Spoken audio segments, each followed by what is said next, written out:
Check 1 2 1 2. I turned up the mic. Okay, so we should be good. Oh, and I'm on figure eight too. I have to remember to change that. Hey there, I see somebody's up. Talk for a minute so people can get logged in. Trying to stay hydrated. I think I got dehydrated yesterday. I think I got dehydrated yesterday. I was like really like jacked up. No headache though, which is what I normally get if I get dehydrated. I don't drink enough water, like coffee and Diet Coke. So trying to drink more water. Um, how's everybody doing? Where's everybody from? Who's here? Thumbs up already. Me about drinking. Thumbs up to drinking more water. Thank you. We're going to be doing the G form shape. We're going to be talking about the G form shape today, and the pentatonic that's made from that is the one that everybody knows. So and not everybody, but it's the first pentatonic shape that most people learn. And we've been doing the shapes so far. We've been working in oh, hey, great, UK. That's kind of why I started at 11 o'clock, not 6 p.m. So we can get some UK people I know, because we're all, hey, Michelle, we're all like stuck at home. I mean, California we are. And it's very likely that the whole country of the U.S. is going to be stuck at home for at least 2 weeks. We're in California; they're saying a month, so till April 19th of next month, and it may go beyond that. So hopefully not. Like I said, I'm fortunate because I can do a lot of my work from home. So almost all of my work I usually do from home. I mean, even the Bieber stuff that I wrote, probably the uh, the the song I wrote that's on the new album I wrote in my studio, and then the previous one before that was in my studio too. So yeah, you're all stuck too. Yeah, yeah. So we'll hang out together. Hopefully, I can. It really, actually, be honest, it really helps me a lot to talk to you guys, because I figured out last night I was getting so anxious and really tight in the chest, and then I was stressing. Oh no, my chest is tight and I can't breathe. I thought I had COVID, and so overreacting, and just getting a little anxious. And I have a friend who's a doctor, and he said call him anytime. And I talked to him, and he said in Pasadena they've diagnosed 300 people with COVID, and he said they're basically just send them home. He said send them home until they if you get the diagnosis, they're probably just going to send you home. Seriously, quarantine everybody you've been in contact with. And then if you have trouble breathing, then to come back in to be put on a ventilator. More UK, awesome. Yeah, yes, Kathy, I did sleep and eat.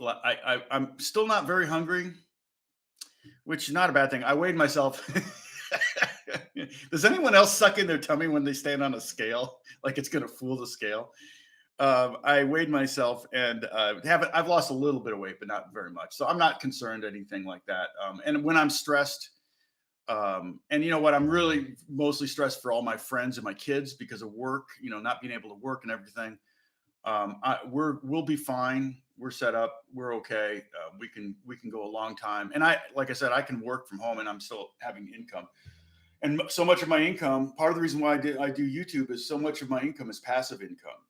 And I love that model. And it's a very rare model for most businesses aren't royalty based. So I'm making money while I sleep, which is great.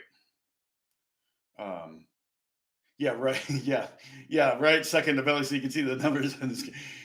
Someone said when I posted that on Facebook, someone said, "Yeah, I always kind of wonder if I'm jacking up the scale if I put too much weight on one foot over the other or something like that." I think the exact same thing. So, but I found that talking helped. And when I was talking to the doctor, when I got on that call, I was really, my heart was racing. I was anxious. I was like, wow, what's going on? By the end of the conversation, and I told him my symptoms, and he said, no, you don't have it. And because he's seen it 300 times, he said, no, you don't have it. He said, just go out and get some fresh air. And I did. By the time I finished talking to him, it was 10 minutes. This doctor friend of mine, I was 100% fine. So then I just went, okay, I'm just going to go for a walk, go over and get the phone on. And I just started talking to a friend, and we had a good conversation and everything. Happy Saturday. So anyway, okay. So where I'm going to pick up now where we left off, and then I'll go a little longer. We can maybe do some Q&A or whatever. It's Saturday, not like any of us have anything to do. And like I said, me being here with you guys helps me feel better, and I hope that works both ways. Yes, we're doing another cage lesson today. So remember the caged method. The reason it's called caged is because it's comprised of it's a way of seeing the guitar by using really the five most common open chords. I mean, if you think about it, if we were to go, there are 7 notes in the C scale, or you can think that we have A, B, C, D, E, F, G. Those are your possible notes.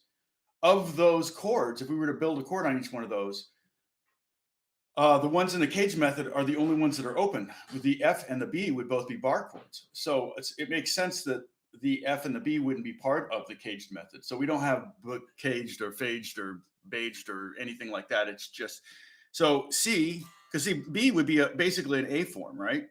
There's A, there's B.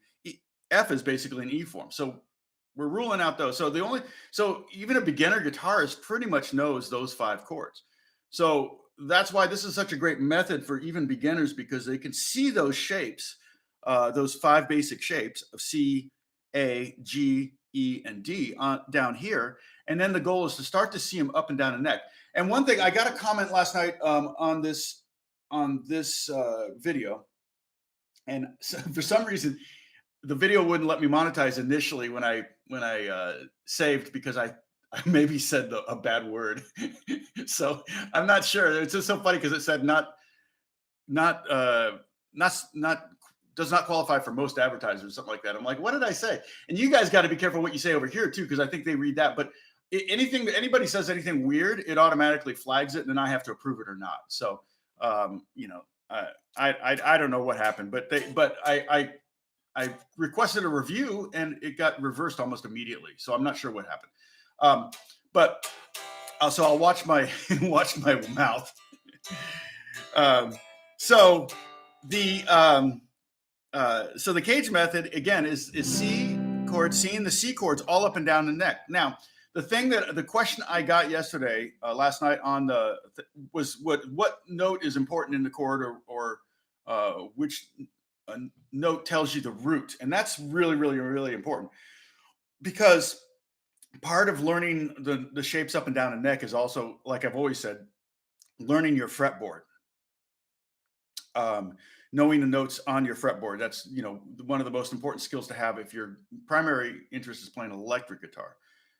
Because acoustic guitar players, you can spend your entire career playing down here and it's really not critical. But electric guitar players, we're kind of going up and down the neck. So knowing the names of notes really helps you understand chord theory, all that stuff. And so when we did the C shape, the two notes are the 5th string note and the 2nd string note. Those are your roots. So if you can figure out one of those two, and most of us know the bottom 2 strings, and all the way up and down because of power chords. It's like, right? I don't want to play too much of that song. But, we know, B, D, E, E, E. Or you might know, you might know G, B flat, C, which isn't how it's played, but you know what I'm saying. So a lot of rock guitar players learn the bottom 2 strings. So all these, with the exception of the D shape, all of them have roots on either the 5th string or the 6th string. So you should be good to go. The other thing is, if the root is on the 6th string, it's also on the 1st string. So that's the cool thing about, if you just even learn your power chords and the names of all the chords up and down, just doing power chords, these, you're also learning, if you learn the 6th string, you're learning the 1st string.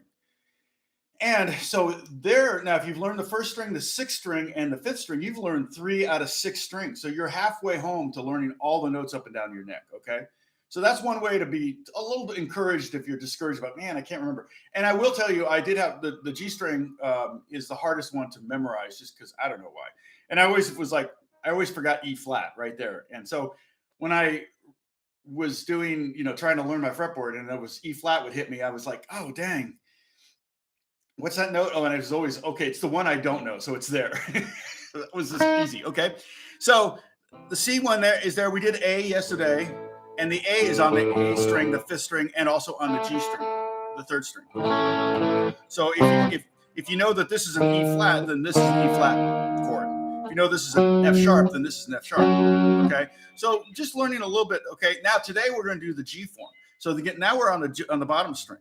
So whatever note this is, that's what chord this is going to be. So here's a G, and then remember if we replace so you play a G chord like this with these three fingers. Okay. So we're going to go 3, 2, 0, 0, 0, 3. Kind of old school, right? I always consider. I was going to try to do a video on this. Look, a squirrel. I was going to do. Whereas I see a lot of similar familiar faces.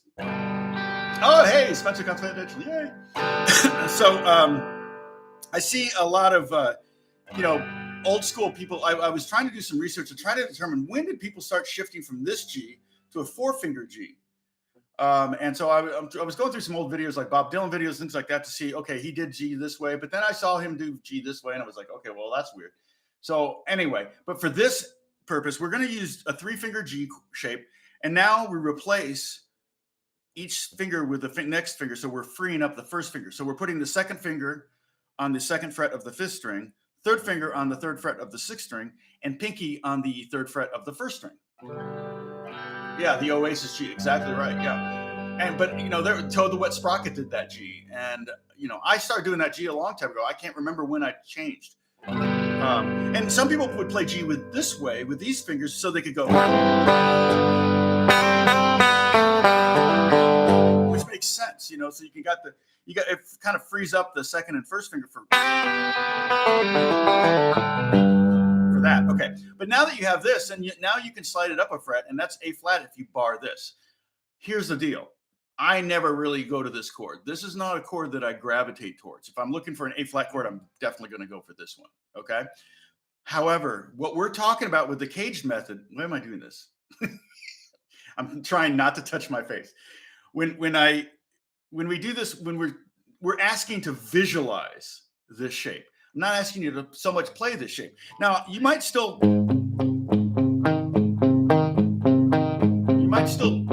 use that much of the triad, or maybe even, remember I talked about the Count Basie thing? It's kind of based on that. So what we're asking is to visualize this. So if this is G, just going to go up. And if you can play with me, do it. If not, just slide these 3 fingers up if you can do it. That's A flat. If you go up here, this 5th fret note on the 6th string is an A, so this is an A chord. Here you go right here at the 6th fret, but your bar is at the 3rd fret. This is B flat. Our goal is to get to D, because remember, we're doing all the shapes in D. So now we're to B. The bar is at the 4th fret. Go up one more fret. 5th, bar's at the 5th fret.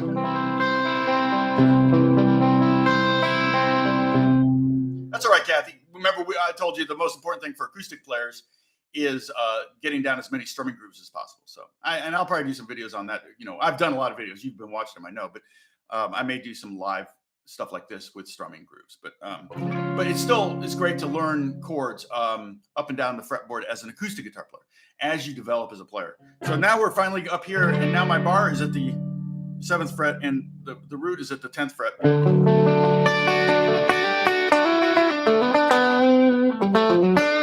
Okay, so the pentatonic shape that's there now. This chord. Now here's the drag about this. I'm bummed because we're at the 10th fret. So if I'm going to go 10 space 9 space 7 space 7 space 7 space 10. Because if I put those numbers all together, it'll look like 1 0 instead of 10. So I have to separate it. Okay, but that's this chord right here, what I'm playing. Again, you don't have to play it. I probably would, if I was asked to do a D flat chord or an E flat chord or whatever, I still wouldn't grab this shape. But it's important to visualize it. Now, by playing this chord, by having this chord there, you've already got 50% of the pentatonic scale that we're going to learn here. And the pentatonic scale is the shape that is the most common pentatonic scale that everybody starts with. Okay, I've already written it out, so you don't have to wait for me to write it out. Look at me working ahead. So here, do a screenshot real quick. I know it may be backwards, but you can flip it afterwards. And you notice I wrote C form, A form, G form. We'll leave that up there. And the fret numbers, that's 2, 4, 7. All right. Ba-doop, ba-doop, ba-doop, ba-doop. Oh, hey, Lauren, how's it going? Good to see you. Tell your dad I said hi. I know he's working from home. David, God bless him, got us our mortgage. You know how hard it is to get a mortgage as a guitar player? It's like, really? Oh my gosh, he helped us so much. It was amazing. So, and I've recommended him to a few of my musician friends that are, trying to get into houses. So, okay. So so that, what I just showed you, and hopefully you took a screenshot. Okay. We're at the 7th fret, and we're going to hit all 7 of these, or all 6 of these notes at the 7th fret. So that's half of the scale there too. So between the G shape here, we only have to really find 3 more notes. Okay. So first finger at the 7th fret. Kathy, you can do this on your acoustic guitar. Okay. And then pinky on the 10th fret. Go down to the next string. 7th fret. 9th fret. 7.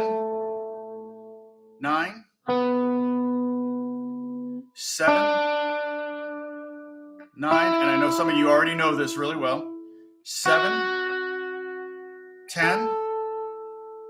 7. 10. Okay, backwards, starting on the first string.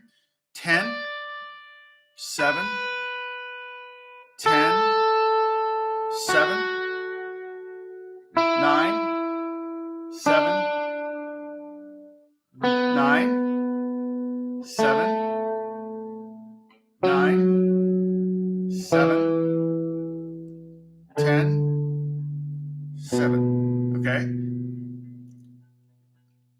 I'll go. I'm going to do it again with fingering. Tell them just fingers. Stay at the 7th fret. I'm going to go a little faster. 1 4, 1 3, 1 3, 1 3, 1 4, 1 4. Okay, and then 4 1, 4 1. Good. That's awesome, Tracy. I'm so glad. 3 1. 3 1. 3 1 again on the 4th string. Sorry, 5th string. Sorry, I touched my face. It's a drinking game. Every time Tom touches his face, you have to take a shot of Gatorade. 4 1. Okay.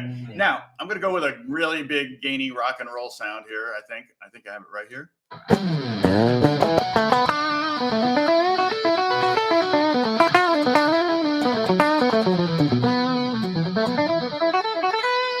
Now, you'll notice a lot of guitar players, even myself included, will sometimes go to the 3rd finger instead of the 4th finger on those higher notes. It might be that instead of...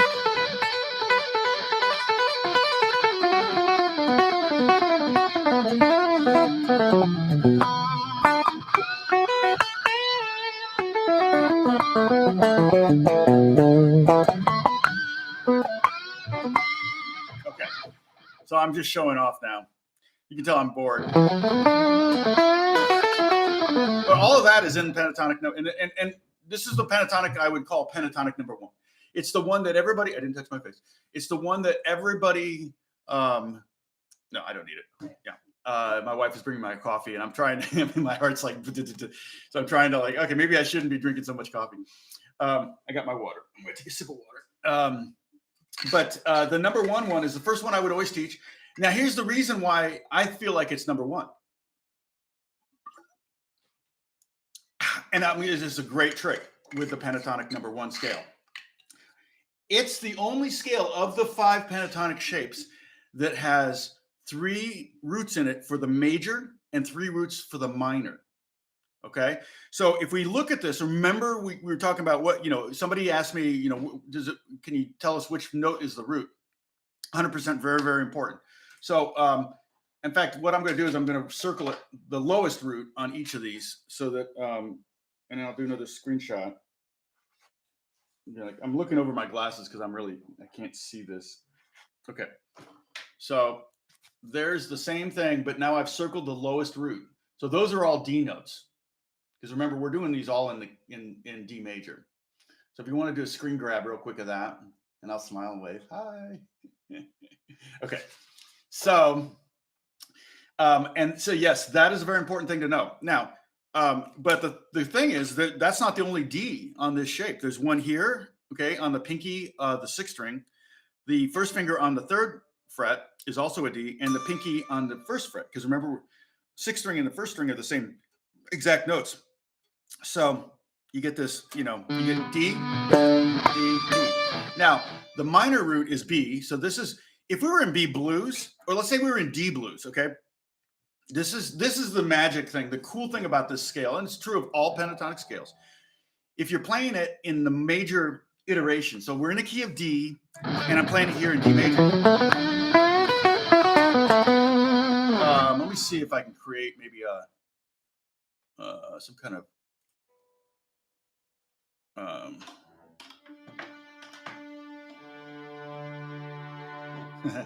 let me just create.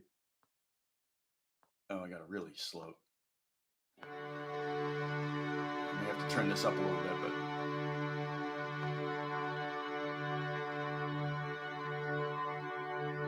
okay. So what I'm going to do is I'm going to loop this. All right.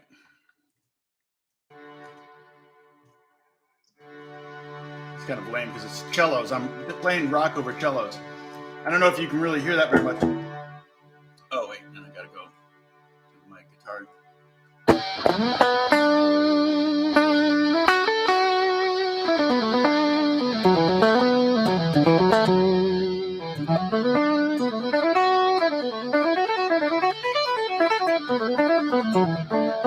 But if you just add 3 to that and go up 3 frets,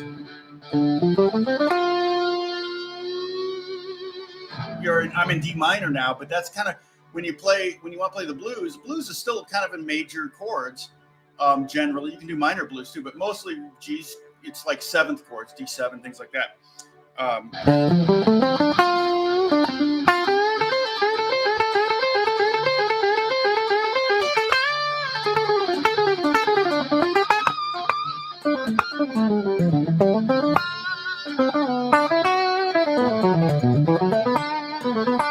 Same exact shape, just moved up 3 frets. Let me turn off that cello. I don't have a keyboard loaded, but I could do that. But anyway, you get the point. So I don't know if you could hear it. Could you guys hear that that drone in the background, the D major drone? Oh, hey, David. Okay, cool. I will check that out.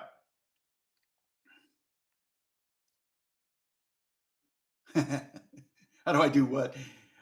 So yes, pinky on the 10th fret is major. Pointer finger on the same. Exactly, Jeff. You got it. And that's exactly right. Okay. So this note, so if I'm in A major, let me go back to a little more bluesy sound so instead of so gainy here. Okay. So we're in A.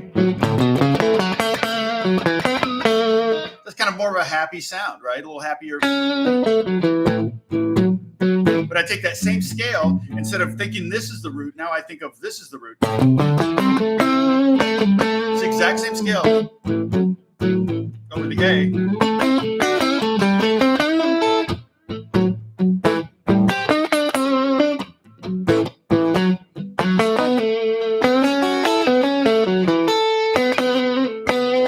That doesn't mean I can't find those minor notes in either one of, the minor note here.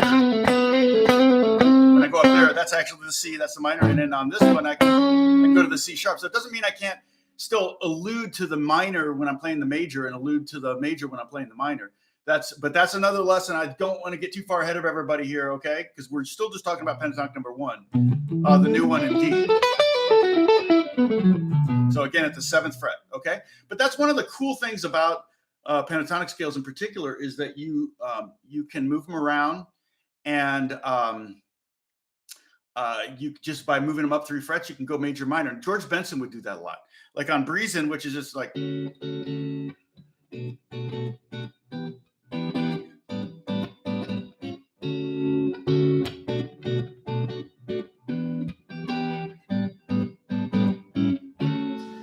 That's a pretty D major progression. I mean, about as D major as you can get.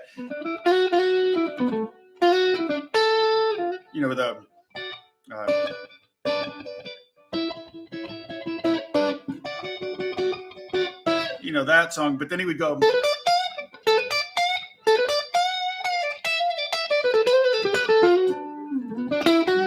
He would go back and forth, even in the middle of a phrase, between the major pentatonic and the minor version of the same pentatonic, just slid up 3 frets. Okay, so that's a really, really, really great observation, Jeff. Thank you for pointing that out, and that will serve you well. And again, I'll talk more about that in future videos, because right now we're just trying to get through these 5 shapes, and we're on the G shape. And so now that you've played this scale, yes, yeah, if you can practice your up and down picking when you do it. Now, another thing you can do to practice your up and down picking is you can just pluck each note twice.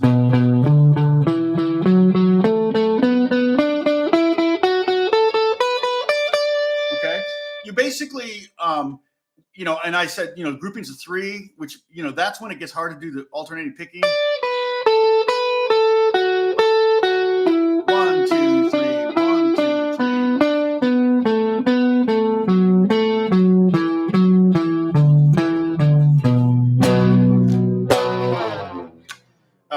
And so the groupings of 4 would sound like this. 1, 2, 3, 4. 1, 2, 3, 4. And it's hard because you got to lay down your finger to do that one. But what you can do is you can write down these patterns. You can do tab and write them out, ascending and descending, and practice them. My one caveat is try to use it purely for getting the scales under your fingers and for warm-ups and things like that, but try not to quote those too much in your soloing. Like, you can do little snippets, but you don't want your soloing to sound like you're just practicing scales. Okay, soloing is, you're basically creating spontaneous melodies, is what you want to kind of think of it as, melody writing on the fly. And so you basically are going to, try to say something melodically, and a scale doesn't really say anything. So, but using a scale does to create potential notes, boundaries, things like that. And that's what that's kind of what I want you to come away from. But you still, the exercises help you get that pattern down, especially some of the weird ones, like the one we did yesterday,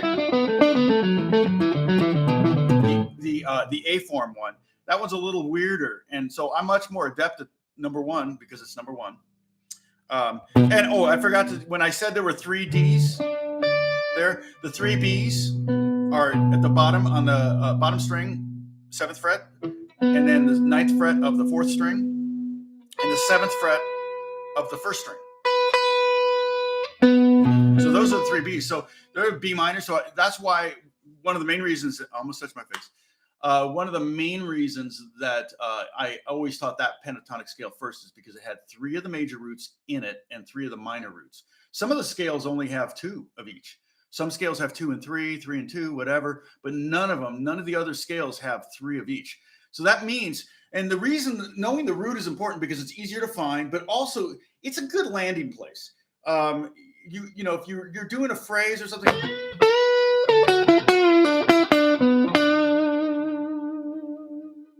then it sounds like you know what you're doing. If you land on roots. Now, again, you don't want to land on a root at the end of every one of your licks and phrases, because when, then it just sounds like, well, you got to land at the 3rd or the 7th or the 7th or the 5th or whatever. But, you don't always want to land on the root, but it does give you a good place to kind of park it. And, a lot of times, like we're doing a blues and, like,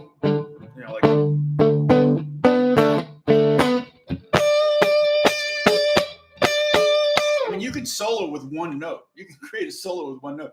I remember there was I used to run sound at this bar back in the 80s, and it was like my station was in a crow's nest over the bar itself. So I had to climb up and sit up there, and then the bands would play. And we got some really good musicians. In fact, Carl Verheyen, the guitar player Carl Verheyen, came through with it. He was playing with some top 40 band. I made friends with was it Wayne Kirkpatrick? What was his name? I can't remember his first name, but Kirkpatrick. He played with a band called Animotion, and that was like, he was playing in a top 40 band that would come in all the time. And there was one band that came in and they did a lot of Beatle tunes, and they did Dizzy Miss Lizzy, which is like something like that, right? There's that lick in there that I think it's probably George or maybe John that played it. And they did the song. And the funny thing was, this guitar player was so good. He did that lick. The lick is throughout the whole song. Somehow he managed to do it. He came up with like 50 different ways to play that lick. You know, whether it be, you know, like, or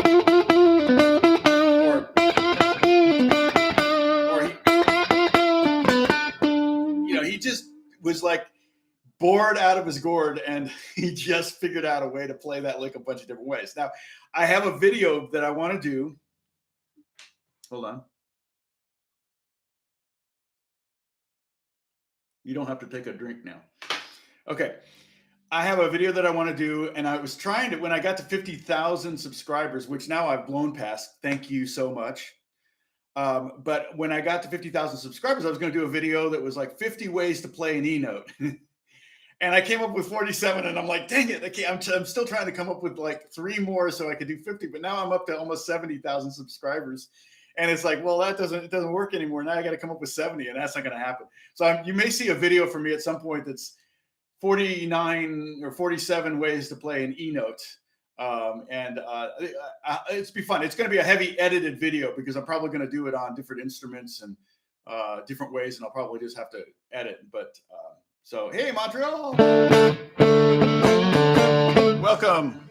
So again, let's review the G form pentatonic scale.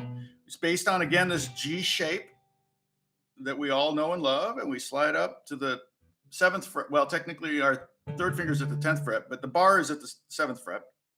And so that's the G shape. We wouldn't, again, like I've said before, I'm not probably going to grab this chord naturally, but visualizing it, seeing that it's there is really important.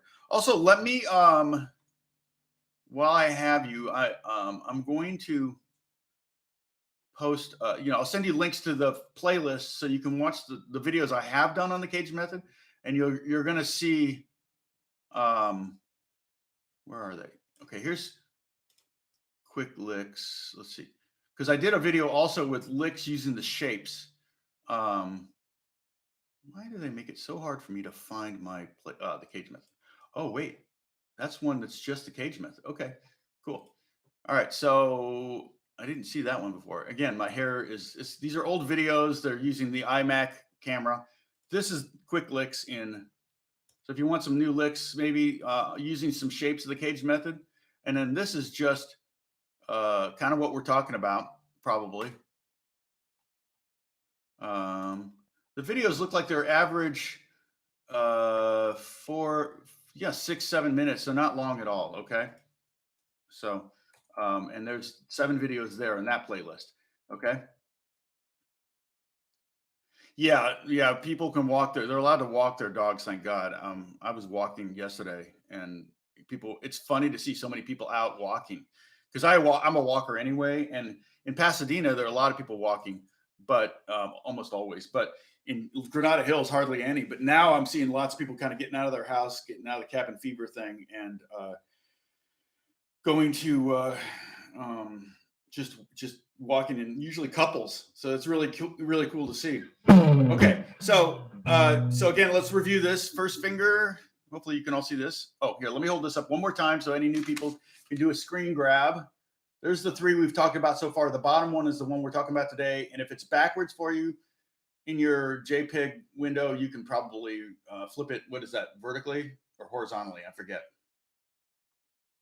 Okay, so here we go. Ready? First finger on the 7th fret, 10th fret, 7th fret, 9th fret, 7th fret, 9th fret. On the 3rd string, 7th fret, 9th fret.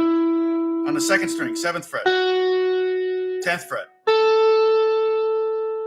7th, 10 on the last string. Okay. Now backwards, 10, and then a 10, 7, 10, 7, 9, 7, 9, 7, 9, 7, 10, 7.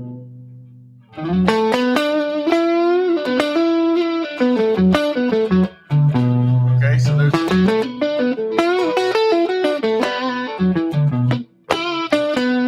as far as the Home to Mama solo, I don't even know it. I mean, I have to tab it out because I didn't play that. That was Andrew Watt playing that guitar solo. So I'd have to go back and learn it if I were going to do it. Sorry, Mayank. You could figure it out. I bet you can figure it out.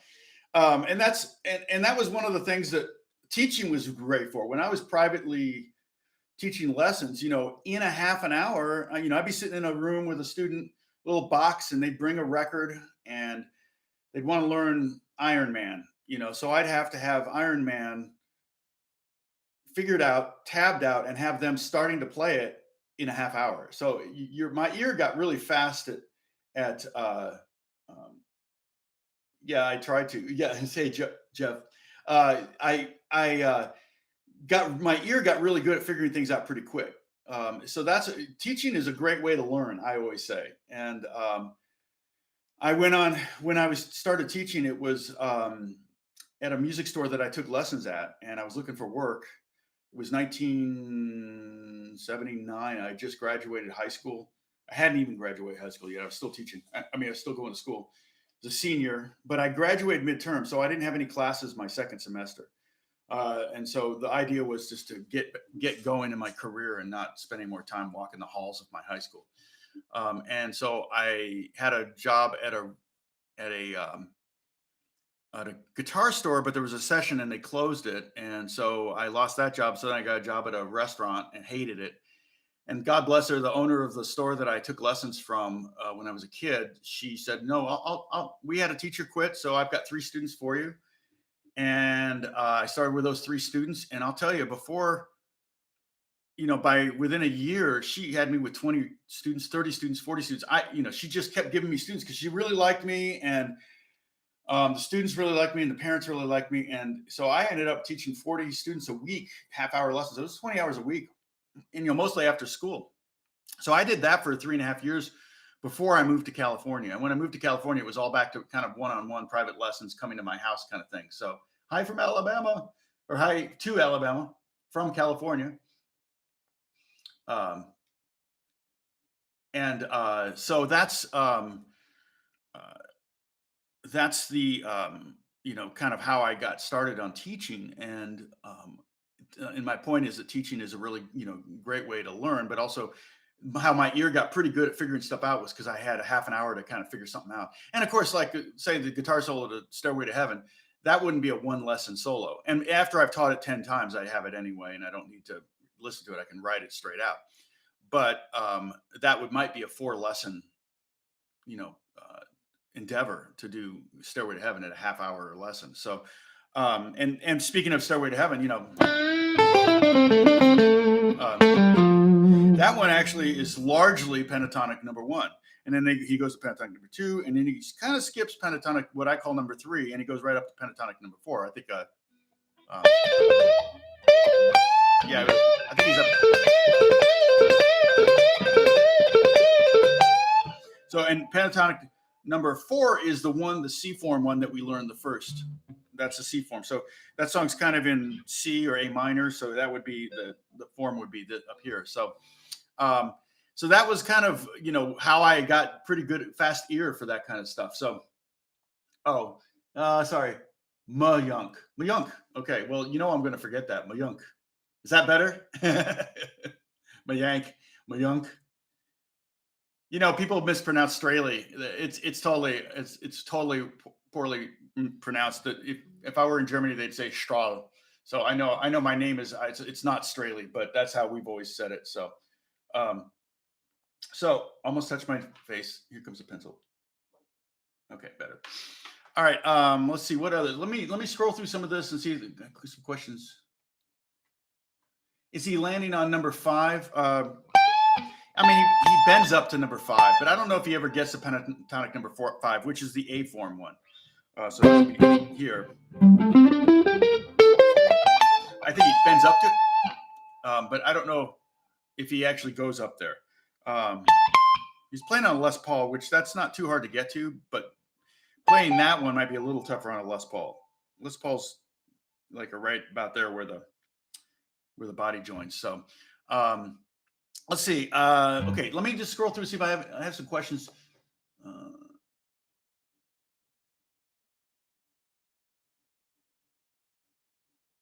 Oh, the very first run. No, that's. Oh no, he's landing on the F chord because it goes. So he didn't land on the E. So that's the only note. That's the only note that's not in that scale. And then he's like.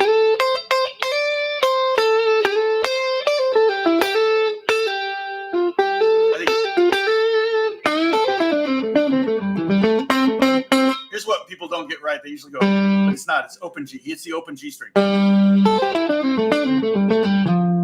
Or something like that. Anyway.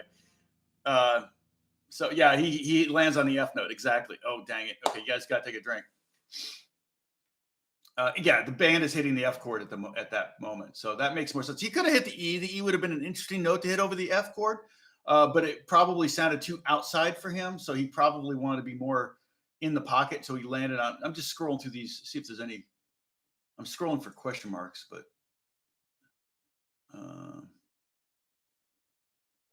Yeah, and David East End. Yeah, the memorizing is a great idea. Memorizing these shapes, of course, that's you'll get them much faster that way. And again, I'll try to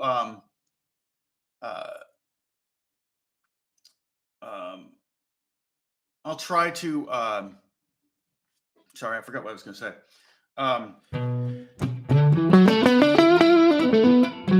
But one thing I think you want to do is you want to kind of write down some pattern, make up some patterns, okay? And you can use tab. You can just go. You can write down the letter names of the notes and try to come up with patterns. You can do things with, things that maybe are physically difficult to do. You can turn into exercises. That's a classical guitar trick that I learned back when I was studying classical guitar. It was very common to come up across a passage of a piece of music that was very difficult. And generally what you would do is you would just loop that and play it 1,000 times, so that, because what would happen is if you had this one moment, you could have a 3-minute piece and there's just literally a 2-second passage that every time you play it, you screw up, you miss. And so you would totally be stressing the whole minute before that, thinking you're going to screw it up. And if you're thinking about it and worrying about it too much, you're going to definitely mess it up. So what you would do is you would just literally practice that one little snippet 1,000 times, so that when you got to it, it was probably the part of the music that you were most proficient at. And so I applied that to kind of the rock stuff too. If there was something that I was having a struggle with, I would loop it, make it, do it 1,000 times, whatever that was, or I'd make an exercise out of it. In fact, every time you see the word etude in front of a classical piece, etude means study. A lot of times it says study if it was originally an English composer. So, and etudes became known pieces. There are a lot of famous pieces. In fact, I think the Villalobos one, I don't have my classical out. Hold on, let me put this away. I do have a steel string. I think this Villalobos piece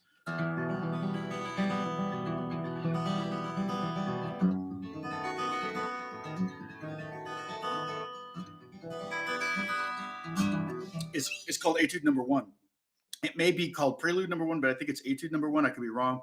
But I have a book of 12 Villalobos etudes and 12 preludes, and it's in that book, and can't remember which one it is, but I know it's number 1.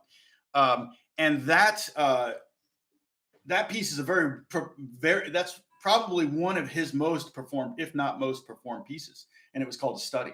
So to create studies for yourself, things that write something. You're doing two things. One thing, you're fixing an issue or problem with your playing.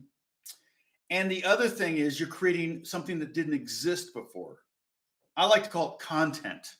And that's what I do is I create content all day. Now, most of my content is not what does not stem from studies, but there's no reason why you can't keep a book of your own studies going and then start to share it with people. Um, yeah, Mel Bay loves Etude. Exactly. There's a lot of those. Yeah, everything called Etude. This, and that's all it is study number one, number two, number whatever, Yunk.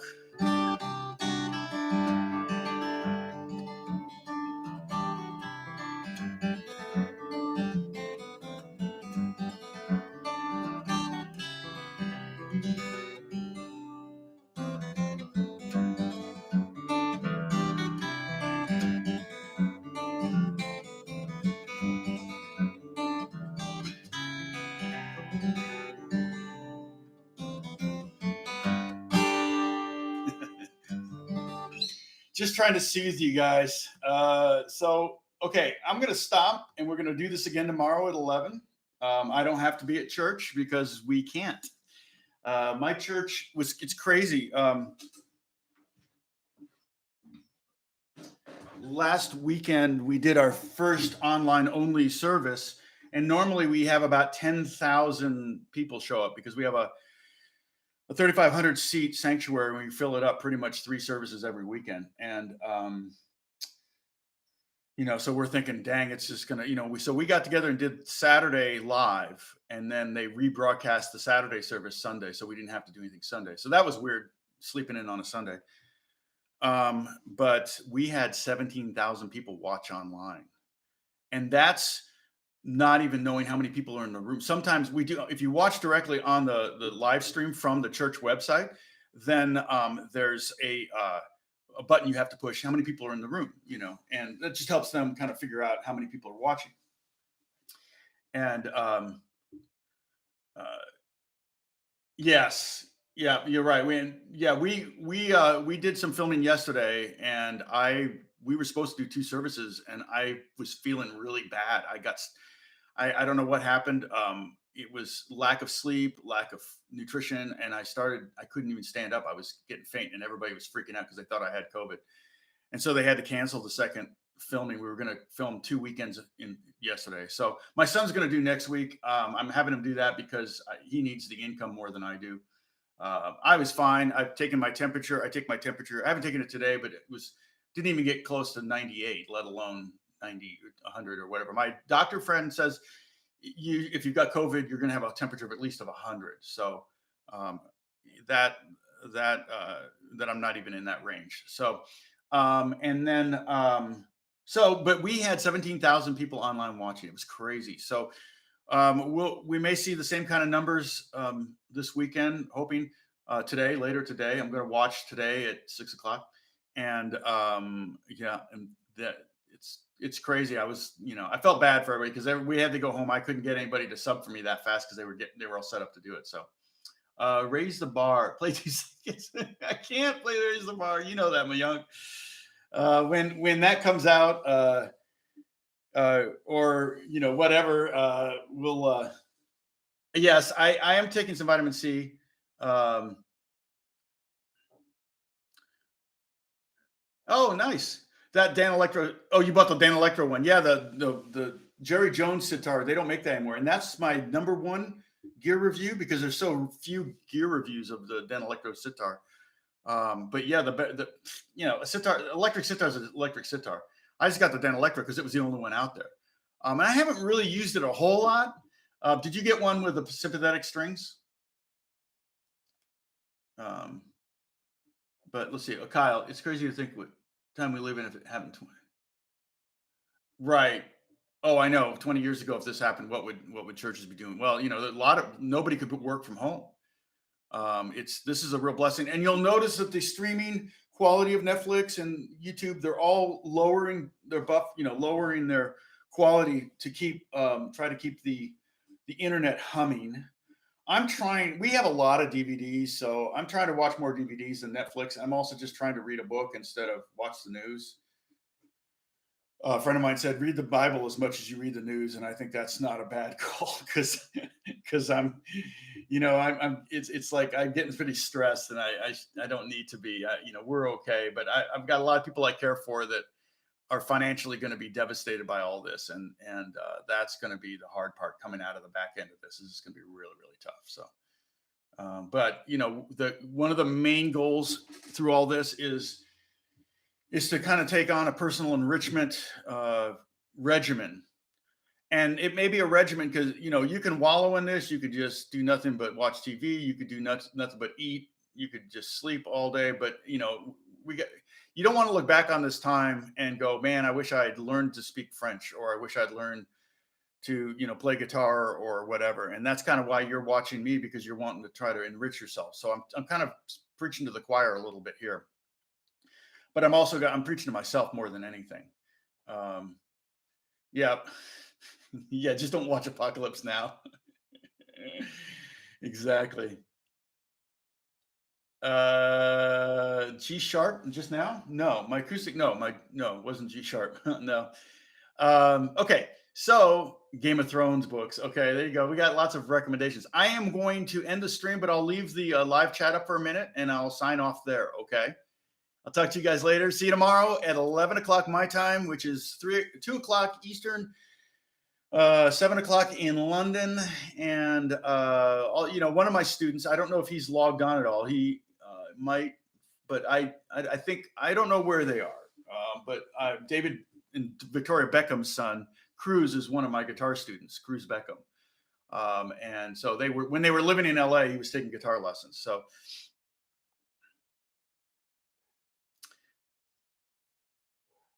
Yep. Yep. So I will hopefully he's watching or catching up on some lessons. So anyway, we'll talk later.